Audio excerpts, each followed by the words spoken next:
The YouTuber Osaka Syndrome has recently put out a video titled "Mass Surveillance is Good Actually." The title's now been changed, in which he attempts to argue, well, I'm not really sure what he's trying to argue.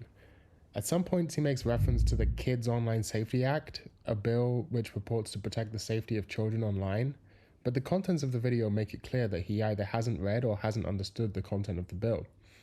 In fact, his arguments throughout the video are so tangled and messy it's hard to find a consistent frame which they will follow.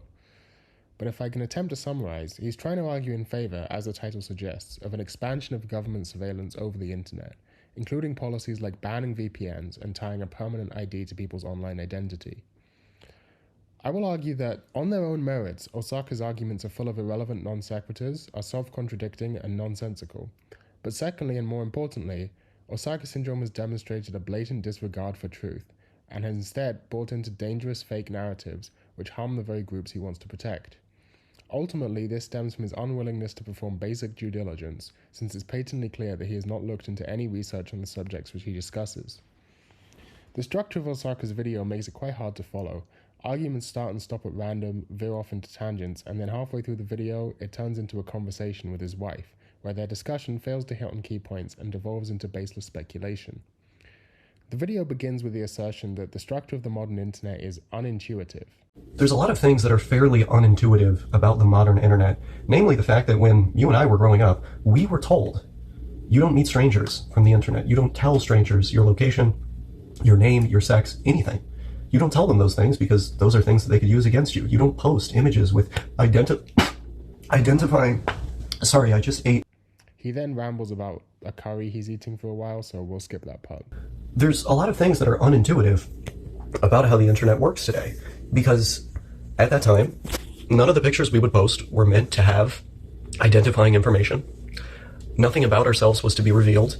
We were meant to very much distrust the other people on the internet because you never knew what they could be up to, what they were thinking, what they were planning to do, or whom they were doing it with.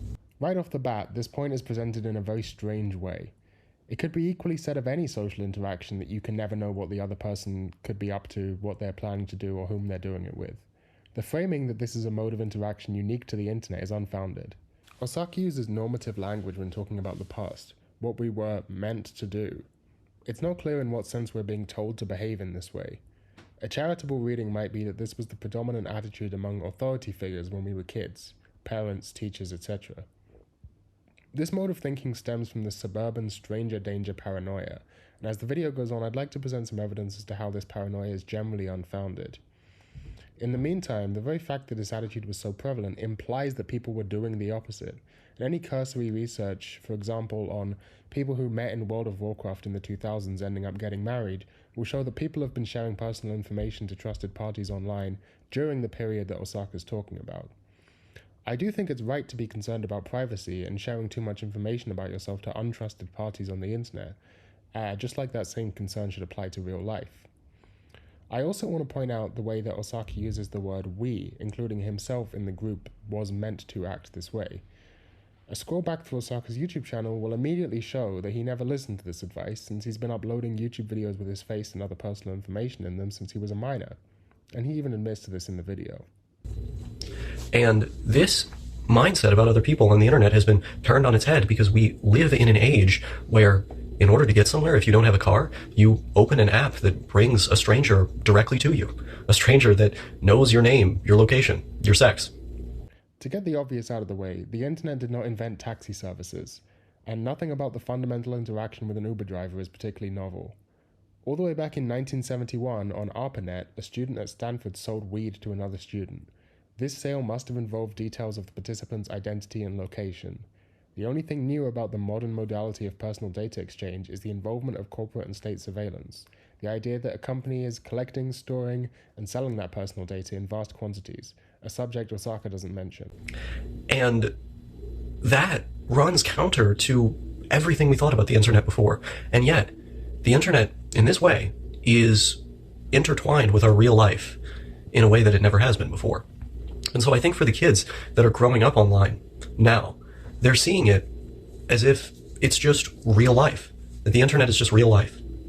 And this creates a situation where a lot of the etiquette that we learned when I was growing up doesn't apply to these people. And I think it's partially because us adults have stopped following that etiquette. Everybody knows what my real name is, so it's not like I've done a very good job at consistently following the rules. But the point still stands. This point is nonsensical. In what way has the internet ever been distinct from, quote, real life? Is a letter or telegram or a phone call not real life?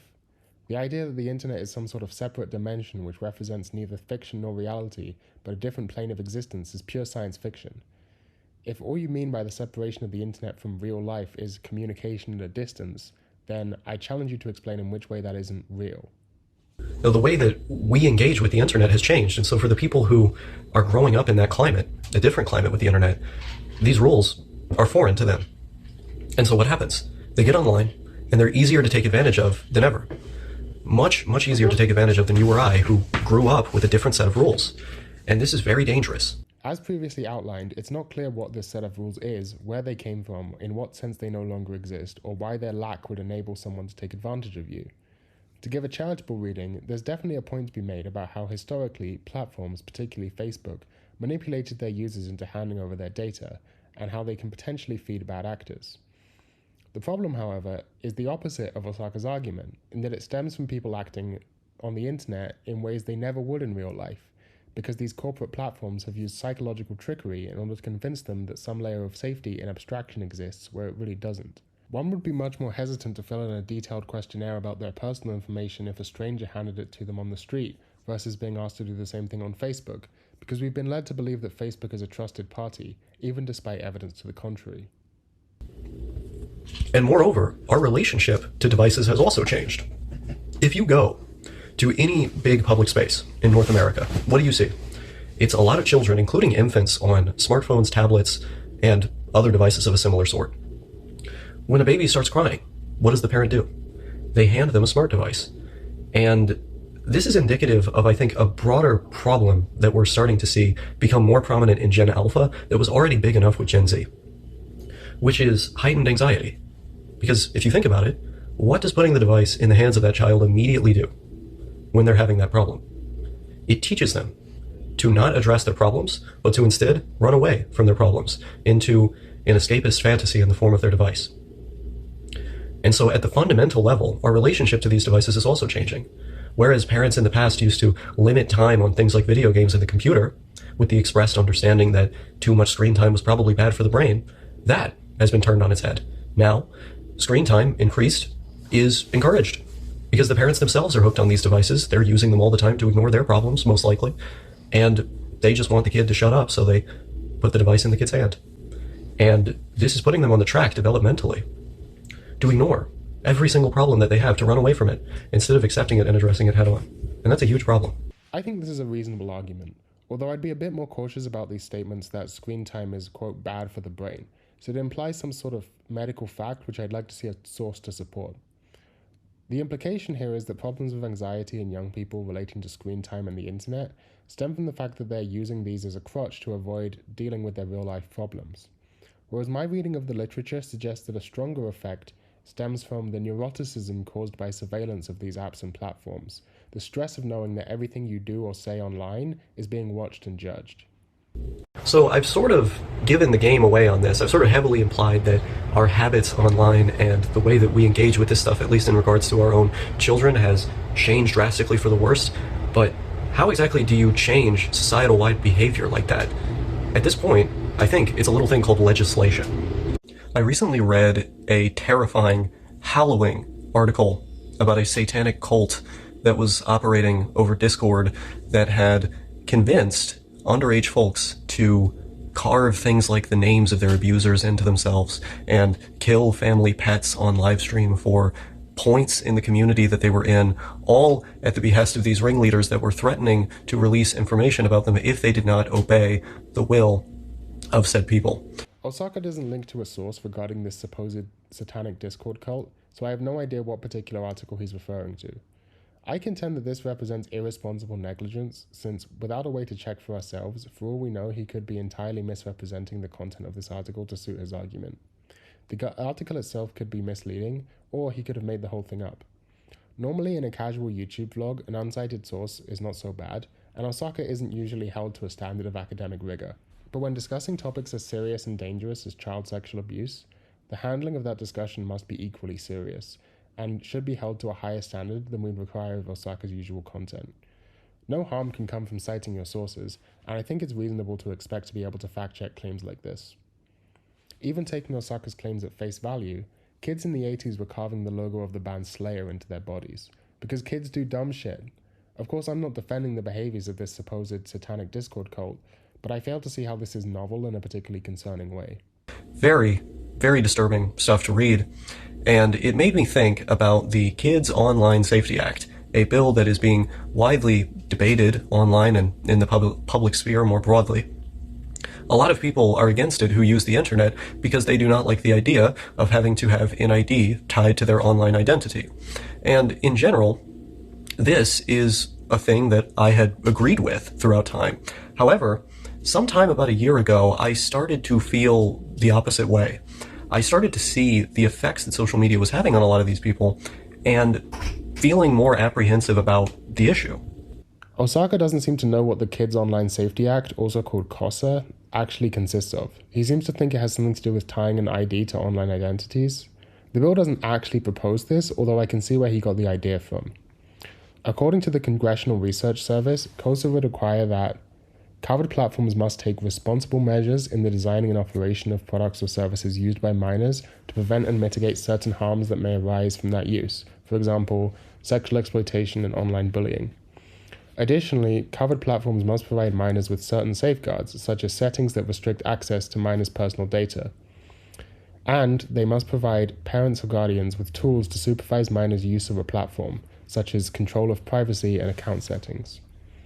Covered platforms must also disclose specified information, including details regarding the use of personalized recommendation systems and individual-specific advertising to minors, allow parents, guardians, minors, and schools to report certain harms, refrain from facilitating advertising of age-restricted products or services, for example, tobacco and gambling, to minors, and annually report on foreseeable risks of harm to minors from using the platform.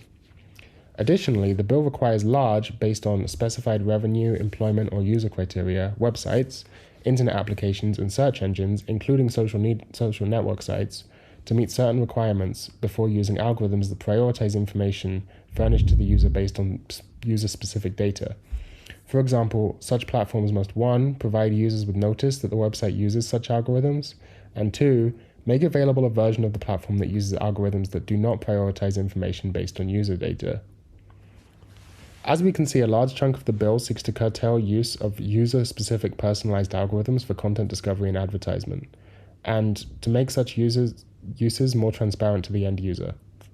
No one's complaining about that part, so we can disregard it. The reason I think Osaka believes KOSA is about tying an ID to your internet usage is because the parts of the bill which refer to minors specifically would require some sort of age verification, and it's possible that this would manifest in the form of ID requirements. It's important to note, however, that according to the bill, the responsibility for enforcing restrictions on minors' behaviors on the internet fall in the hands of parents and guardians in the form of parental control settings. This implies an expansion of parental surveillance rather than government. I'll talk about the potential issues with this in a bit, but let's talk about what this bill actually says relating to the government. According to the EFF, deciding what designs or services lead to these problems would primarily be left up to the Federal Trade Commission and 50 individual state attorneys general to decide. Ultimately, this puts platforms that serve young people in an impossible situation. Without clear guidance regarding what sort of design or content might lead to these harms, they would likely censor any discussion that could make them liable. To be clear, though the bill's language is about designs and services, the designs of a platform are not causing eating disorders.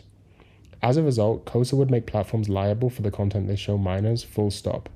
It will be based on vague requirements that any attorney general could more or less make up. KOSA's co-author, Senator Blackburn of Tennessee, has referred to education about race discrimination as, quote, dangerous for kids. Many states have agreed and recently moved to limit public education about the history of race, gender, and sexuality discrimination. If KOSA passes, platforms are likely to preemptively block conversations that discuss these topics, as well as discussions about substance use, suicide, and eating disorders. In some communities, safe injection sites are seen as a part of a solution to substance abuse. In others, they're seen as part of the problem. Under KOSA, Could a platform be sued for displaying content about them, or about needle exchanges, naloxone, or other harm reduction techniques? It's clear that COSA is a highly problematic bill, and requiring ID for age verification is just one concern of many, and Osaka has not made any attempt to understand or discuss the implications of this bill.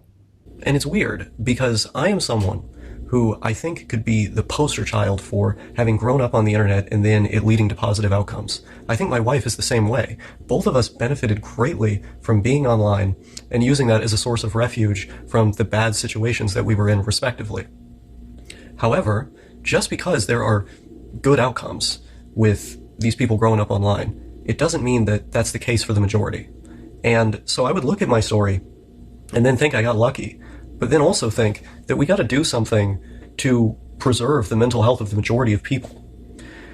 And for that reason, I think having these restrictions in place is necessary, because it would prevent those kids from logging on and then not being able to be traced, from logging on and not having their abusers traced, if events that are similar to the ones that I just described had transpired. There would be mechanisms in place that, sure, might be akin to mass surveillance, but would nonetheless ensure that people are held to account and that people are kept safe. As we've seen, the kinds of tracking and surveillance Osaka is talking about here aren't directly related in any actual reading of the COSA bill. He makes some claims about how mass surveillance will make sure people are kept safe, but he doesn't actually explain by what mechanism this would work.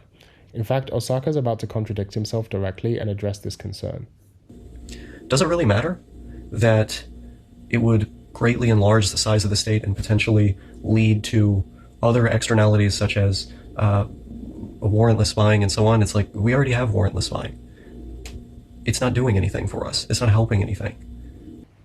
Osaka, if these policies are not doing anything for us, not helping anything, then why are you arguing in favor of their expansion? If we're currently in a system of unprecedented levels of surveillance and restrictions on Fourth Amendment rights, and it's not helping, by what logic can you argue that expanding that system would somehow create positive outcomes? I find it really hard to care. I used to care a lot. Now, I had videos talking about how beautiful I thought the Fourth Amendment was and all these different liberties. And nowadays I find it very hard to care, because I am not a criminal. I don't do anything wrong. What if something you currently do, which isn't currently a crime, becomes criminalized in the future? For example, what if a strong religious conservative government comes into power and attempts to criminalize homosexuality, and then classes your relationship to a transgender woman as criminal? You might say, that would never get past all of our democratic checks and balances. I think the rolling back of Roe v. Wade suggests that such things are possible. But even if they aren't, it doesn't require a fascist government to actually criminalize homosexuality and trans identities. If there is a large and violent reactionary mob within the public, all it takes is the release of such surveillance data, whether malicious or accidental, to lead to violence against you. Leaks of corporate surveillance data happen with alarming regularity. Just the mere collection of that data puts you at risk. Does this not directly contradict your earlier points about the dangers of posting sensitive data online? Now you're saying that such personal data should be shared and collected. If there are people that want to break the law to blow the whistle on extrajudicial killings or other war crimes, they have a separate internet where they can do that. It's called the Tor network. And I don't think a lot of these kids that are getting themselves into trouble over the surface web are smart enough to get on the dark web. And so it's not like there wouldn't be a mechanism for more anonymous communication or the filtration of information that is more risky to the authorities. Let's just give ourselves a refresher on what Osaka's argument has been so far. Kids these days are too willing to hand over personal information on the internet because they've forgotten that the internet isn't real life. This is somehow related to the existence of satanic cults, and the only way to prevent this is to pass COSA, which may necessitate ID verification in order to collect more data on children, which doesn't matter because they can bypass it with Tor anyway. But more than anything, I have a kind of, dare I say, accelerationist interest in this kind of law passing. Because if this kind of law passed, I just wouldn't use most of the internet anymore. Not because I don't have anything to hide, I don't have anything to hide. But because I think it's kind of weird that amount of information being looked at and read and potentially subject to prying eyes, random people from the government that, like, don't have any right to look through all of that. It's just kind of weird, the idea of imagining somebody else looking through so many personal aspects of your life. Something about that is inherently uncomfortable. And so, if we were to develop that kind of system, I would be off of just about every social media and messaging platform in existence. I know this isn't true because Osaka presently uses platforms like Discord, YouTube, and Twitter, all of which already breach your privacy in this very way right now. I'm going to skip through this next section because he's just making reasonable points about his preference against social media platforms. What do you think about my arguments, babe? Are they far-fetched? Yeah, it's so cringe. You're on the side of the NSA. Here comes based Sophia to defend our right to online privacy. You just want everyone to be monitored. You don't care about anybody else's online experience because you don't want to be online. So you want to throw the baby out with the bathwater and just say, F everyone. I think the people's online experience I care about are the children who are getting consistently abused and taken advantage of online. Maybe those children's parents should better monitor their online activity rather than just letting them run roughshod and go into these sort of places to begin with completely unmonitored. Most of these chat apps, including the popular ones like Discord, have parental monitoring tools that can be enabled and used by the parents so that the parents can see who their children are interacting with. I think it's not necessarily untrue, the things that you're saying. Like, yes, obviously parents should be better parents. They should watch what their kids are doing. But they're also not going to do that. The point that I made in that vlog had a lot more to do with outcomes. With what I thought would lead to the most people being in a better situation. Because the way I see it is a whole lot of them are in a bad situation right now. And in my opinion, it's the job of a good government to try and maximize the overall health of the population. And so if parents are failing to be responsible to maximize the health of their own children, the government should step in. I'm not sure what Osaka's talking about here. Are we talking about satanic cults or mental health issues stemming from excessive screen time? It's not clear exactly what the government stepping in entails in this situation, but it would probably be some policy which encourages parents to surveil their children's internet activity more intensely. If the goal is to protect children, this would be counterproductive. From a study I'll link in the description, empirical evidence has shown that most perpetrators of CSA were known to the victim, either family members or family friends and neighbors. Intrafamilial abusers have been linked to more severe CSA than that perpetrated by acquaintances or strangers, and are related to more contact experiences, earlier onset, longer duration, and more health consequences. The implications of this are that increased parental control would likely serve to worsen outcomes from victims of CSA, since they don't have the ability to find resources they need to escape their situation and get help. This could also be said of similar cases of abuse. For example, parental surveillance could expose a gay teenager to their conservative parents and result in worse abuse. Freeing children from parental control would be the correct course of action to enable refuge from abusive households. You make a fair point.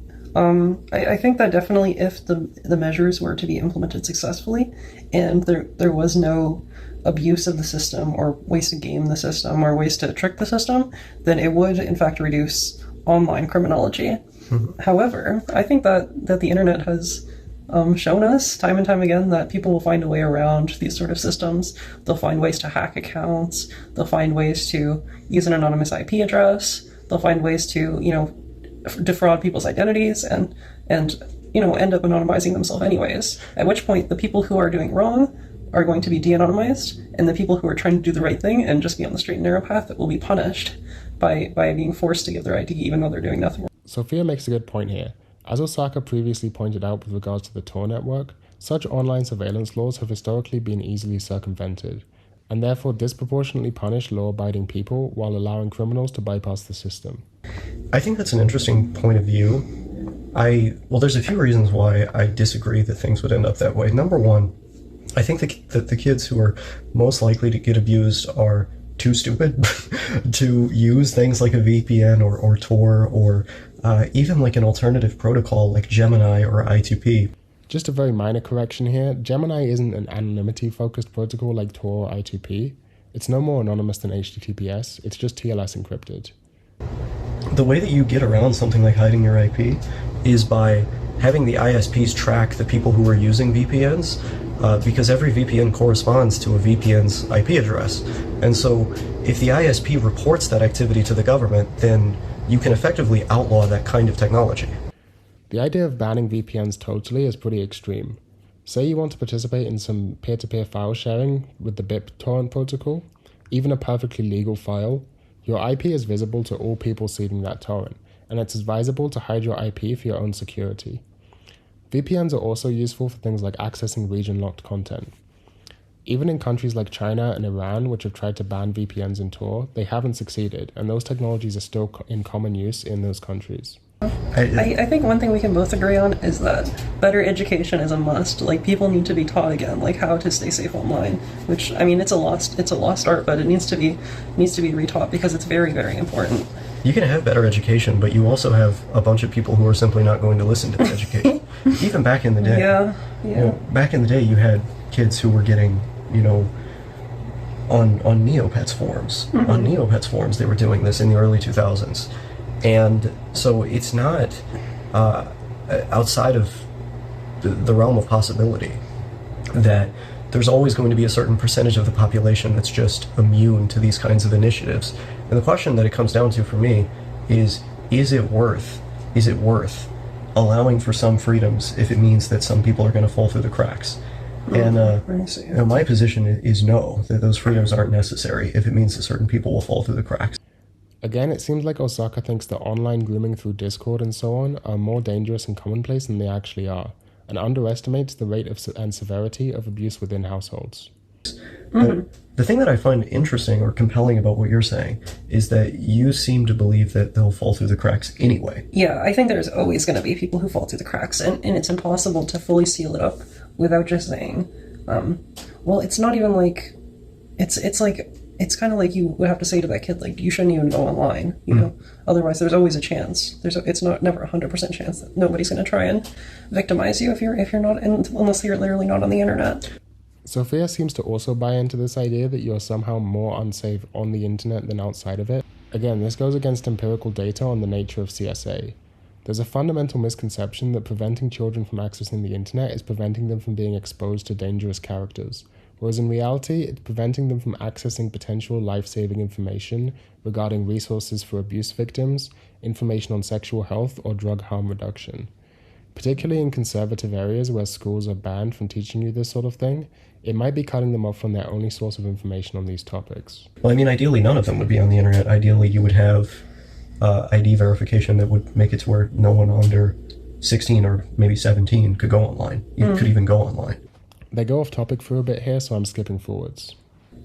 But yeah, like, the thing that really gets me is, the thing that has sort of propelled me to this position is, like, yeah, I can acknowledge that you and I, you know, had something really good come out of being online at that age. Yeah, I can acknowledge that there are other people similar to us. Mm-hmm. But the idea that there would be people whose lives are irreparably changed by coming into contact with some of these abusive groups that exist, that some of these crazy people that are out there, those kids are never going to be able to get their lives back. They're going to have trauma and mental illness for the rest of their life because of what was done to them. The pets that some of them are forced to kill in these, you know, far-right satanic groups, those pets are never going to be alive again. They're never going to be brought back. I don't want to sound too callous here, but we all eat meat. We kill animals all the time. Not that killing pets isn't wrong, and already illegal, by the way, but having access to the previously mentioned resources to protect human life is simply more important than the extremely rare case of a cult which may have resulted in the death of a pet. The connection kids having access to the internet leads them to kill their pets is simply too tenuous for me to take seriously. What if there were financial incentives to parents to monitor their kids' internet activity and to take initiative in policing their usage of the internet? I, like, literally just came up with this, but, like, let's say the parents were to voluntarily provide the government with some sort of evidence that they're monitoring what their kid does online, right? Mm-hmm. And if they can provide that, they just get cash. They just get money. I feel like that would incentivize, maybe not all of them, but a hell of a lot of parents to take more initiative in seeing what the kids are doing. Encouraging parental surveillance to this degree is quite dangerous. For example, what if you had an abusive household which was actively dangerous to continue living in, and you needed to escape by staying with a friend? You're maybe, without thinking about the implications, arguing that in that sort of situation, it would be preferable for the child or young person to stay in that actively dangerous situation, and that measures should be put in place to discourage the child from leaving. What do you think of the idea of having AI take a bigger role on these platforms?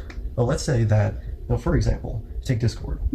You have a very expensive language model that scans through absolutely everything that's subsidized by the government. So the companies actually get money for implementing this, because it would, of course, be a very expensive piece of technology. They get money for implementing this, and it scans through everything in order to see if there is CSAM or certain keywords, and the moment that the model notices these things, it's sent directly to the authorities. If the government really required something like this, it would mean the end of encryption. Every private messaging app would be forced to implement a backdoor. Even if the government actually used this backdoor responsibly, the mere existence of that is a security vulnerability and will be abused by bad actors. Not to mention that it's simply unenforceable, as encryption is just maths and you can't effectively prohibit people from doing maths.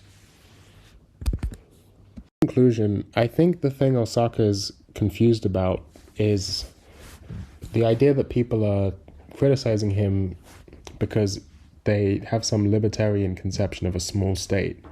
But that's not the reality. The reality is that increased familial surveillance, according to scientific facts, will result in increases of instances of abuse. And that there are many people who rely on internet technologies to escape abusive households. And that, statistically speaking, these sorts of internet abuse situations are extremely rare. They just get sensationalized in the news, and I think Osaka is bought into this with some fear-mongering article about some online cult, which, I'm sure that's a horrible situation, but, in my opinion, one-off example like that doesn't make enough of a case for the extreme measures that Osaka is proposing, which I think would lock vulnerable people into places where they're subject to abuse. I think my initial comment on Osaka's video that he should delete it was maybe a bit too harsh, but I would like to see in future, at the very least, a bit more effort to cite sources when you make claims about reality and about facts. We live in a post-James Somerton world. You can't be going around saying bullshit anymore, or some pseudo-H-bomber guy-like figure like me will come along, and some British guy will come along and accuse you of not citing your sources properly. Anyway, that's about it. Go subscribe to Osaka Syndrome if you haven't already.